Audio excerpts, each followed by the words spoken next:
실버 하모니카 연주팀 귀한 심령 모든 심령들을 이 시간 성령으로 충만하게 하시고 하나님을 악기로 그리고 심령으로 찬양함을 기뻐하며 하나님께 온전히 영광 돌리고 또 하나님의 은혜로 충만한 심령들 되게 하시고 이 찬양을 통하여 또한 듣는 모든 심령들도 하나님 앞에 온전히 찬양하는 심령들 되게 해 주시옵소서. 그래서 심령이 복이 되어 삶 속에서 행복한 삶으로 하나님 앞에 영광을 돌리며 삶을 이루어가게 하옵소서. 이 시간 말씀을 전하는 종에게 역사하시고 주의 말씀을 주의 능력 안에서 능력 있게 증거할 수 있도록 도우시옵소서. 우리 하나님 홀로 영광을 받으시옵소서. 예수 그리스도의 이름으로 기도드립니다. 아멘. 할렐루야. 한 수십 년 전만 거슬러 올라가 보면은 이 감사절날 오후는 잔칫날 우리 주일학교에서 발표하는 날이었습니다. 준비한 것들로 감사에 대해서 하나님 앞에 영광을 돌리고 그렇게 추수감사절을 지내오곤 했습니다.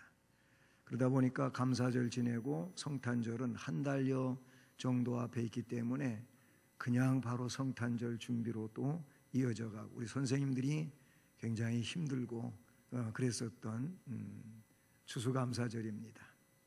요즘은 추수감사절은 그런 행사가 이제 완전히 잠적이 되고 성탄절 이제 준비에만 몰입하는 이런 시대적 변화를 겪고 있는 것 같습니다. 옛날을 생각하면서 우리 앙상블에서 그리고 실버 하모니카 팀에서 귀한 시간을 하나님 앞에 영광을 돌릴 수 있도록 준비해 주셔서 감사를 드립니다. 오전에도 우리는 하나님의 그 은혜들에 대하여 감사드려야 된다라는 말씀을 드렸는데 오늘 오후의 말씀도 하나님께 감사할 이유가 우리는 충분히 있다는 것을 말씀을 드리려고 합니다. 이 데살로니가 전서나 후서는 그 예수님 재림과 관계된 내용 아래서 그런 교리 혹은 그런 주님의 말씀에 대해서 사람들이 올바른 생각을 갖지 못하고 잘못된 생각, 즉 잘못된 재림 사상을 가지게 되므로 바울 사도는 그 일에 대해서 바로잡으면서 우리의 재림은 우리 주님의 재림은 바로 이런 믿음으로 그날을 기다려야 된다 하는 내용에 대하여 말씀하고 있는 것이 데살로니가 후서의 지배적인 내용이다 이렇게 볼 수가 있습니다. 그래서 본 서신은 예수 그리스도의 재림을 그 중심 사상으로 하고 있다는 것이고 그래서 오늘 이 데살로니가 후서 2장 말씀에서도 전반부에서는 재림 이전에 일어날 이단들의 특성 그 이단과 불의한 자의 역사에 관해서 바울 사도는 말하고 있고요. 그러면서 중반이야 이 후반부에서는 장차 구원받을 자에 대한 감사의 기도 오늘 본문이 바로 그 부분이라고 볼 수가 있어요. 이 바울 사도는 자신에 대한 감사이기도 하지만 그 데살로니가 교회와 성도들에 대하여 지금 그들의 믿음에 관한 내용을 근거로 해서 감사를 드리고 있다라는 겁니다. 그래서 이런 내용에 근거해서 우리가 이 시간 생각해 보고자 하는 것은 바울처럼 즉 바울 사도처럼 감사 기도를 드리는 자가 되자는 겁니다. 따라서 바울처럼 감사 기도를 드리는 자가 되자. 아멘. 예, 우리는 이제 주로 자기에게 일어난 그런 정말 귀한 일들, 좋은 일들, 괜찮은 거, 그래서 마음이 기쁘고 때문에 감사를 드리는 일은 우리 안에서 흔히 일어날 수 있는 그런 일들인데 오늘 13절 말씀을 보게 되면 주께서 사랑하시는 형제들아, 지금 데살로니가 교회와 성도들을 1차적으로 지목하면서 말하고 있지요. 2차적이라 후차적인 내용은 그 시대의 모든 성도들뿐만 아니고 오늘 이 시대를 살아가는 우리들도 여기에 포함이 된다 볼 수가 있어요. 주님께서 사랑하시는 여러분들, 그런 의미와 같아요. 주님께서 사랑하시는 여러분들이요, 우리가, 즉 사도 바울과 일행이죠, 우리가 항상 너희에 관하여 마땅히 하나님께 감사할 것은 라고 하고 있습니다. 이 감사의 조건을 이 13절 말씀에서 기록하고 있는데, 이 내용을 보면 바울 사도는 데살로니가 교회와 그 성도들에 관하여 마땅히 하나님 앞에 감사할 조건을 찾고 있다는 것이죠. 우리는 우리 자신에 대해서도 그러하지만은 나와 함께, 우리와 함께 신앙생활을 하고 있는 지체들에 관하여 하나님 앞에 감사하는 믿음이 되기를 바랍니다. 이건 굉장히 귀중한 거예요. 지체의식, 공동체의식이 정말 뛰어나고 그리고 강한 사람이 할 수 있는 일이에요. 이 공동체의식이 없는 사람은 지체에 대하여, 함께하고 있는 사람에 대하여 그들에게 일어난 일 때문에 감사할 이유가 별로 없지요. 그러나 교회의 온전성, 아니면 교회의 기능에 관하여 바로 이해하고 그래서 그 안에서 믿음 생활하고 있는 사람들은 하나님께서, 우리 주님께서 함께 이렇게 불러내어 공동체를 이루게 해주셨으므로, 그래서 그 지체들에 대하여 일어난 일들에 대하여 감사할 수 있는 믿음이라면 이것은 훌륭한 믿음입니다. 또는 뛰어난 믿음입니다. 그 믿음이 바울 사도의 믿음이었고 곧 오늘 우리의 믿음이 되기를 축복합니다. 다시 말하면 그 데살로니가 교회 성도와 그 입장이 아니고 바울 사도의 입장에서 데살로니가 교회와 성도들에 대한 감사를 하고 있다는 것이죠. 그렇다면 오늘 우리가 바울 사도의 입장에 서 있는 자로 하나님 앞에 감사할 수 있기를 주님의 이름으로 축복합니다. 이 말은 곧 쉽게 이야기하면은 남의 일 때문에 감사하는 사람 되자는 거예요. 다른 사람 때문에 감사하는 사람 되자는 거예요. 그냥 내 문제, 나에게 관한 것만 가지고 감사할 이런 일이 아니고, 바로 오늘도 예배드리면서 옆에 앉아 계신 분 있잖아요. 혼자 앉아 계신 분도 없지 않아 있는데 섭섭한 거지요. 외로운 거지요. 함께 앉아 계신 여러분들, 한 의자에 막 5분도 앉아 계신 데도 있고, 그런데 어쨌든 옆에를 보십시오. 함께 옆에 앉아 있는 분 때문에 감사할 수 있는 이런 은혜가 여러분 모두에게 함께하기를 축복합니다. 그런 의미에서 옆에 있는 집사님 때문에, 권사님 때문에, 성도님 때문에 감사합니다.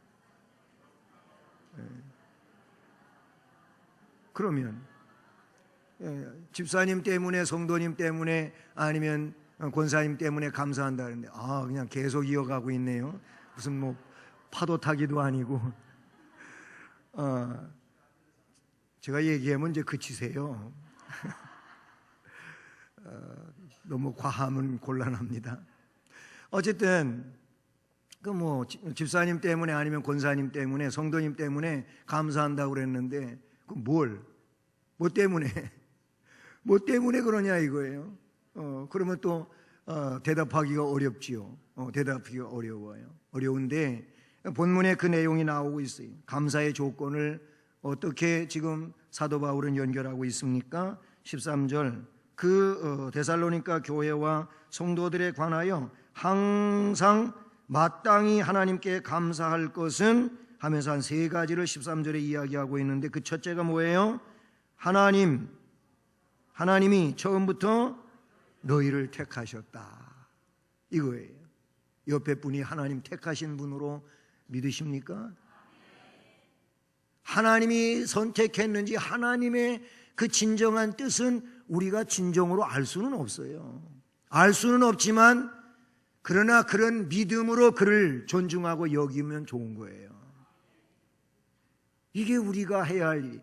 이 사람은 하나님이 선택한 사람 안 같아. 이러고 나아가면 안 되는 거예요. 그거는 하나님만이 아시는 일이지만 우리의 마음은 그분에 대해서, 옆에 분에 대해서 뭐예요? 존중감을 가지라 해요. 이분은 하나님이 선택하신 분이다. 하나님이 이분을 선택해 주신 것 하나님 감사합니다. 이렇게 하라는 거예요. 바울 사도가 지금 성령 안에서 그거를 말씀하고 있다는 사실이죠. 옆에 분을 하나님이 선택하신 분으로 그렇게 인정한다면, 그것 때문에 감사한다면 그분이 귀해요, 안 귀해요? 귀하지요. 대답을 명쾌해 주셔서 너무 좋습니다. 귀해요. 정말 귀한데 그런 귀한 분을 어떤 때에는 야단 좀 치려고 제가, 어떤 때에는 그냥 함부로 한다니까. 함부로 말하고, 함부로 생각하고, 함부로 판단하고. 그럴 수 있냐 이거예요. 하나님이 선택했는데, 그 하나님이 누구예요? 우리가 섬기는 전능자인데 그 하나님이 선택했는데 그런 귀중한 분을, 그 존귀한 분을 하나님이 그렇게 높여주시는 분을 내가 누군데 마음대로 하냐고, 아무렇게나 막 말하냐고요. 그건 큰 죄예요. 큰 죄, 큰 잘못이다. 그러니 하나님은, 이 바울 사도는 그 지체들에 대하여, 이 공동체에 대하여 하나님이 처음부터 선택했다. 이 감사의 조건이, 마땅히 너희들을 위하여 내가 감사를 드리는데 그 첫 번째 등장하고 있는 감사의 조건이 하나님이 처음부터 당신들을 선택하셨다. 할렐루야. 그거를 이 말씀에 나타내주고 있다고 하는 사실인 것이죠. 그렇습니다. 그 다음에 나오고 있는 말씀은 뭡니까? 성령의 거룩하게 하심과, 이거는 얼마나 귀한지 몰라요. 하나님이 선택하셨다고 하고, 하나님이 선택하셨으니 그냥 방치해 두지 않겠죠. 그렇죠? 하나님이 선택하셨는데 하나님이 키우시죠. 하나님이 이끌어 가시죠. 그 내용을 이 말씀에는 성령의 거룩하게 하심이 그들에게 있다는 거예요. 그러니 감사한다는 거죠. 당신들에게, 이 데살로니가 교회와 성도들에게 성령이 여러분들을 거룩하게 하신다는 겁니다. 그렇다면 우리도, 우리가 함께하고 있는 공동체 일원들, 이 지체들에 대하여 하나님이 이들을 성령으로 거룩하게 하심을 인정할 수 있기를 바랍니다. 잘 성장되지 않는 것 같고 변화되지 않는 것 같고 그럴지라도 우리는 이 마음을 가져야 돼요. 성령께서 이들을 거룩하게 하고 계신다. 감사할 일이라, 그런 얘기. 또 한 가지는 뭐예요? 마지막 세 번째 내용은 진리를 믿음으로 구원을 받게 하심이니. 하나님께서 이들을 선택해서 성령으로 거룩하게 하시고 진리의 말씀을 믿어 구원을 받게 해 주신다는 거예요. 그러니 이 일이 어찌 감사하지 않을 수 있냐? 감사할 일이라. 마땅히 하나님 앞에 감사할 일, 감사의 조건들로 그렇게 언급하고 있다는 사실이죠. 구원은 진리를 믿음으로써만 가능하지요. 진리를 믿지 않는데 구원이 있냐? 없는 거예요. 진리를 믿음으로 구원에 이른다는 것이죠. 이 진리는 그리스도가 구세주, 메시아가 되신다고 하는 사실을 말하는 것이죠. 예수 그리스도가 그리스도이심을 믿을 때만이 구원은 가능한데, 그런데 그런 믿음을, 그 은혜를 그들에게 주셨으니 감사할 일이다 라는 것을 말씀을 해주고 있다는 사실이죠. 그렇습니다. 하나님께서는 그리스도 이외에 천하 인간에게 구원을 얻을 만한 다른 이름을 주시지 않았습니다. 사도행전 4장 12절에서 베드로를 통하여 증언되어지고 있는 내용이라고 하는 사실이지요. 우리가 이런 내용에 근거해서 바울 사도처럼 감사할 수 있기를 바랍니다. 함께 신앙으로 살아가고 있는 옆에 분, 또 뭐 구역원 아니면 기관, 즉 여전도회, 남전도회, 학생부, 청년부 이런 회의를 구성해 주셨을 때 이들은 다 뭐예요? 공동체, 작은 그룹이고 지체들이잖아요. 그 안에서 함께하고 있는 그들에 대하여 하나님이 선택해 주셨고 하나님이 성령 안에서 거룩하게 해주시고 진리의 말씀을 믿어 그래서 구원에 이르게 하는 이런 은혜들이 있다고 하는 것을 그렇게 고백해주고 그래서 그걸 근거하여 감사할 수 있는 자가 되기를 주님의 이름으로 축복합니다. 그리고 14절 말씀에서 이것을 위해서, 이를 위해서 그랬어요. 이를 위하여 우리의 복음, 즉 여기선 우리는 바울과 그 선교 일행이죠. 그 바울 사도, 즉 선교사라고 한다면 바울 사도, 이 선교사님과 함께하고 있는 이들이 있어요. 네? 뭐 누가도 거기에 동참된 자고, 그리고 디모데도 그런 사람이라고 볼 수가 있고, 뭐 여러 인물들이 있잖아요. 그런데 이런 이들, 우리의 복음, 우리가 지금 복음을 전하는데 이 우리의 복음으로 너희를 부르사 우리 주 예수 그리스도의 영광을 얻게 하려 하심이라. 아멘. 이 말씀을 하고 있어요. 하나님의 구원 사역에 대하여 감사하고 있는 줄로 믿습니다.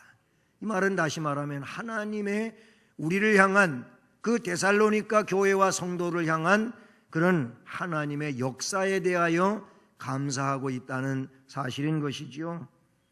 그래요.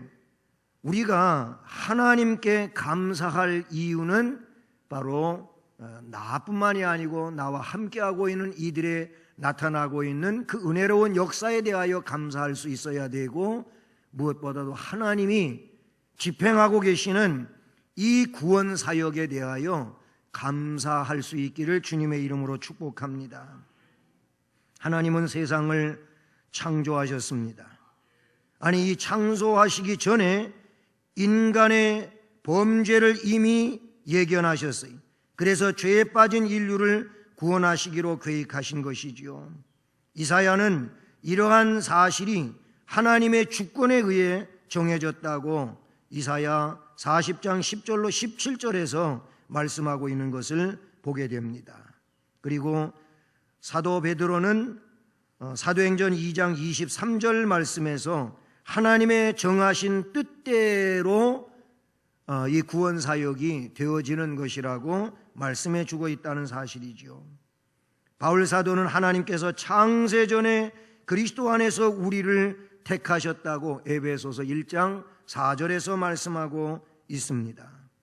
이것은 하나님의 선택이 주권적으로 이미 우리가 알기 전에, 로마서에서는 우리가 구원의 백성이 된 것은 주님이 십자가에 못 박혀 돌아가신 그 일들을 가지고 이야기할 때 우리가 아직 하나님 죄인이 되었을 때, 하나님과 원수가 되었을 때, 그때 벌써 우리 주님은 우리를 위하여 속죄를 치러주셨다고 고백하고 있지 않습니까? 이렇게 인류의 구속은 이미 하나님이 그 만세전에 혹은 창세전에 계획하셨다고 하는 겁니다. 이거를 우리는 찬양을 해야 된다 혹은 감사를 드려야 되는 줄로 믿습니다. 그런 의미에서 한번 따라서 해보겠습니다. 하나님이 나의 구원을 창세전에 계획하셨다. 아멘.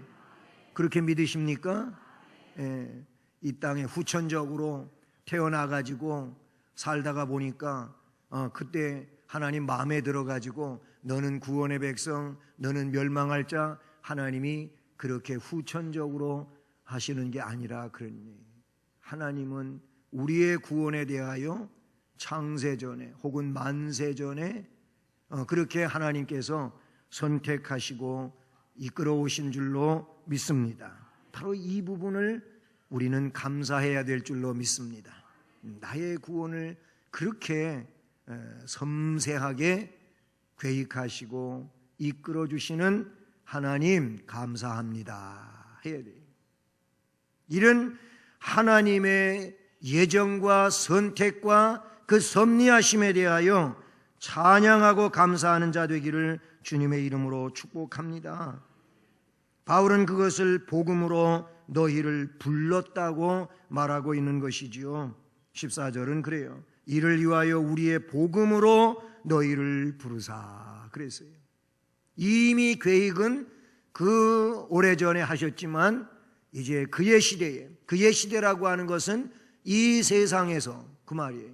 이 세상에 보냄을 받았고 보내어진 우리가 세상을 살아가면서 하나님이 그때 그 시대에 그의 때에 하나님께서 복음으로 불러내신 줄로 믿습니다. 그 부름이 지금 불러내는 그 시점에서 시작이 됐다고 하는 이런 의미가 아니고 이미 계획되어진 것을 바로 그 시점에서 하나님이 하나님 앞에 나올 수 있도록 그렇게 해주셨다고 하는 말씀을 여기 나타내고 있는 것이지요. 그러니 우리 주 예수 그리스도의 영광을 얻게 하려 하심이니라. 아멘. 너희를 불러서 우리 주 예수 그리스도의 영광을 얻게 하려고 하셨다고 말씀해 주고 있습니다. 우리는 정말로 영광스러운 백성인 줄로 믿습니다. 우리는 그 영광에 동참하는 진정 놀라운 은혜의 백성인 줄로 믿습니다. 이것은 세상에서 그 어떤 것과 견주어서 이야기할 수 있는 것이 없음을 이야기합니다. 우리는 장차 이제 이 땅 위에서 예수 안에서 행복한 믿음의 삶을 살다가 하나님 나라에 이르게 되는데 요한계시록에 보니까 너무나 휘황찬란하지요. 세상에 있는 그 어떤 것과도 견주어 이야기할 수 없어가지고 세상에 있는 것들을 가지고 말하기는 하지만 아주 결정적으로 이야기하지는 않습니다. 그냥 그 천국에 대하여 이야기할 땐 무엇 같고 무엇 같더라 그랬어요. 이 말의 의미는 뭐냐면은 세상에 있는 것 가지고는 그렇게밖에 설명할 수가 없다는 것이지요. 얼마 전에도 보니까 금을 밀수를 해오는데 전자제품 배터리 있잖아요. 배터리 안에가 배터리에 액이 있어야 되는데 그런데 그건 없고 껍데기만 배터리고 속에가 전부 금이 들어가 있어요. 괜히 제가 이상한 얘기를 하나? 그래갖고 엄청나게 이게 톤으로 들여오다가 걸려가지고 이제 밀수품이 된 이런 내용이 있더라고요. 금괴를 그거를 잘라가지고 그 배터리 안에 이렇게 들어가게 해가지고 이 왜 그랬겠어요? 금이 좋거든. 황금에 눈이 멀었어. 그래가지고 금을 들여오려고 하다가 적발이 됐다는 것이지요. 그런데 우리는 천국 가면은 황금성 예루살렘 그 아름다운 성아 그런 찬송이 있어요. 오늘 우리 찬송가에는 없지만은 이미 없어진 찬송이에요. 근데 황금성 예루살렘아 그 아름다운 성아 너같이 아름다운 성은 없다 이런 가사로 이어지는 옛날 찬송가인데 우리가 갈 성은 황금성 요한계시록에 나오고 있지 않습니까? 12 진주문을 들어다녀 이까지 많은 진주 가지고 말이야 뻐기고 자랑하고 괜히 목걸이 자랑하려고 그러시는데 여러분은 안 그렇지만은 그러더라고요. 반지 끼면은 그러고 시계는 좋은 시계 차면은 괜히 그냥 이렇게 봐도 되는데 그냥 웃기자고 한 얘기고요. 자랑하는 그런 귀중품에 대하여 사람들이 자랑하는데 제가 말씀드리고 싶은 것은 우리는 황금성을 거닐 주인들이라 그런 주인공들이라 별로 시답지가 않은 것처럼 인상 쓰고 쳐다보시는데 저는 기뻐요. 저는 기뻐요. 얼마나 기쁜지 몰라요. 세상에서는 그같이 못 산다 할지라도 우리 주님은 우리에게 놀라운 것들을 주신 줄로 믿습니다. 이 부름받은 이 하나님의 백성, 이 하나님의 백성들은 구원 사역에 대해서 구원받았으니까 천국의 주인공이 된 것이고 이 땅 위에서 하나님의 자녀의 권세를 누리며 살게 된 것이고 복이 되는 줄로 믿습니다. 그러니 우리는 찬양을 해야 돼요. 이 말씀에 그것은 영광을 얻게 하려 하신다. 믿으십니까? 믿으면 될 줄로 믿습니다. 믿음대로 된다고 했으니까 믿음대로 될 줄로 믿습니다. 마지막 세 번째 15절은 부름받은 성도의 자세를 이야기해 주고 있어요. 우리는 이미 앞의 말씀에서 나타내 주고 있는 것처럼 하나님의 선택받은 자예요. 성령으로 거룩하게 된 자들이에요. 진리를 믿음으로 구원받은 자들이에요. 할렐루야. 그리고 영광에 동참하는 이런 심령이 되었어요. 그래서 우리를 가리켜 영광의 백성이다, 성도들이다, 하늘 백성이다, 하나님의 자녀다 이런 용어를 붙이게 되는데 그 자체만으로도 엄청난 거 아니겠습니까? 네, 감사해야 되는 거예요. 그래서 감사의 삶을 살아가야 되는데 15절은 그것을 부름받은 성도의 자세를 가르쳐주고 있다는 겁니다. 15절을 다시 한번 같이 읽어보십니다. 그러므로 형제들아 굳건하게 서서 말로나 우리의 편지로 가르침을 받은 전통을 지키라. 아멘.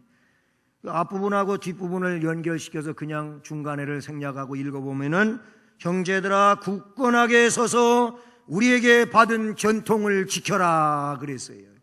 굳건하게 서서 지키고 살아라 이런 말씀 아니겠습니까? 그렇게 되기를 축복합니다. 굳세시기를 바라고 그리고 지키는 삶이 되기를 주님의 이름으로 축복합니다. 사람은 일평생 무언가를 배우며 살아요. 때로는 그런데 잘못된 것을 배우기도 해요. 그래서 세월을 그냥 보내기도 해요. 반면에 바른 교훈을 배우기도 하는데 오늘 이 진리의 말씀을 배움받은 대로 가르침받은 대로 그것을 지키며 살아가는 일은 참으로 귀중한 일 중에 일이라고 생각하는 것입니다. 우리는 진리에 굳건하게 서야 될 줄로 믿습니다. 바울은 사탄의 불법과 능력과 표적과 기적과 불의의 속임에 대하여 흔들리지 말 것을 지금 교훈하고 있다. 그러니 그것이 재림 사상이든 사탄은 이거를 흔들어 놓는단 말이에요. 그래서 무슨 재림은 무슨 재림. 봐라. 지금 세월이 가고 흘러갔는데도 곧 올 것처럼 그러셨던 예수님 오시지 않네. 그건 나 쓸데없는 이야기다. 그 당시 그런 얘기들이 있었던 거예요. 하지만 주님은 반드시 아니 그 다음을 얘기하라니까 반드시 오신다. 재림하신다. 이게 제 생각하고 여러분 생각하고 일치가 되는 분도 있고 아직 감을 못 잡는 분도 있고 그러는데 집에 가시면 그거 이제 그러시겠죠. 주님은 반드시 다시 오십니다. 왜냐하면 약속을 반드시 지키시는 분이시기 때문에 그런 줄로 믿습니다.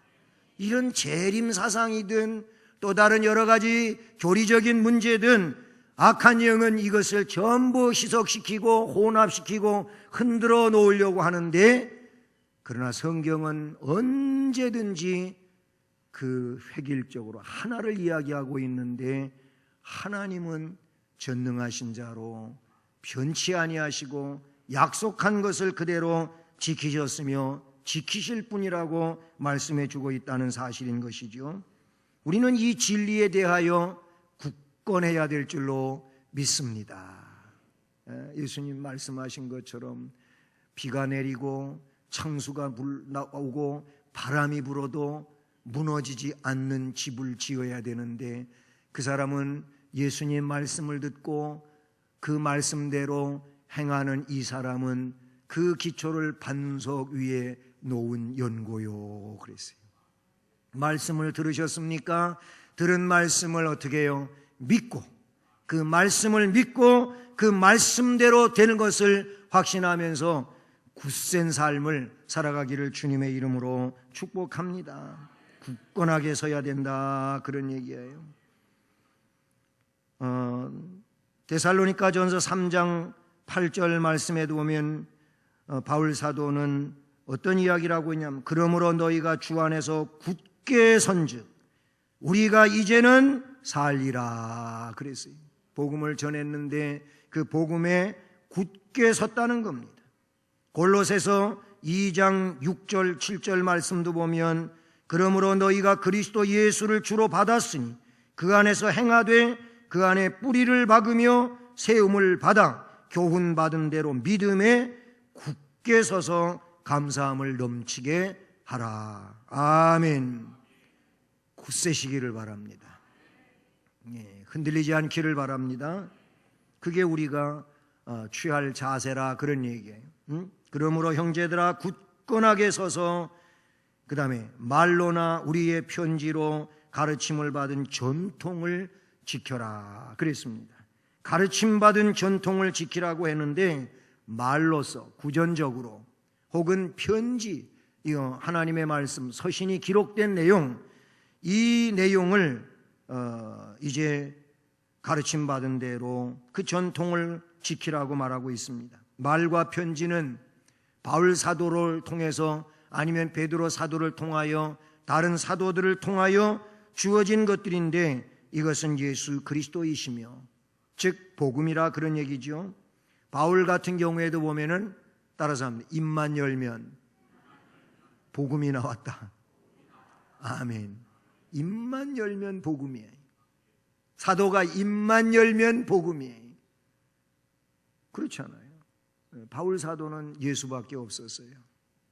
그래서 그는 입만 열면 예수, 십자가, 복음이었다는 사실이죠. 갈라디아서 6장 14절 보니까 따라서 합니다. 내게는 우리 주 예수 그리스도의 십자가 외에 결코 자랑할 것이 없나니. 아멘.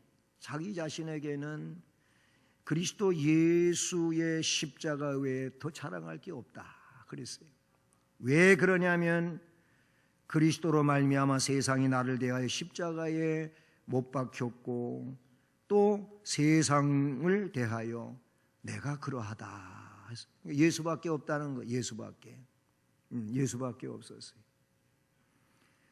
빌립보 3장 8절에서 바울 사도는 내가 그리스도를 위하여 모든 것을 해로 여기고 배설물처럼 취급하는 것은 바로 그 예수 그리스도를 아는 지식이 세상에서 가장 고상하기 때문이다.